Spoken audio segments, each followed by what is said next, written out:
मुंबईकरांना आता आणखी काही दिवस उकाडा सहन करावा लागणार आहे। आजपासून 2 दिवस उष्ण आणि दमट वातावरणाचा अंदाज आहे।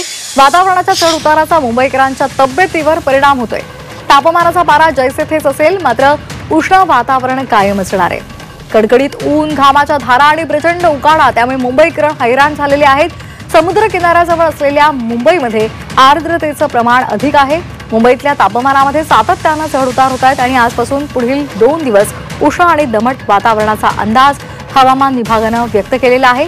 या कालावधीमध्ये तापमानात वाढ होण्याची शक्यता नसली तरी उकाड्यामुळे मुंबईकर हैराण होतील।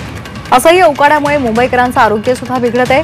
सर्दी, ताप, डोकेदुखीसह डोळे कोरडे होणं, पोटदुखी असा त्रास होतोय। तापमानाच्या पाऱ्यामध्ये फारशी वाढ झाली नसली आणि होणार नसली तरी सुद्धा मात्र उष्ण वातावरणापासून दिलासा मिळणार नसल्याचा अंदाज वर्तवण्यात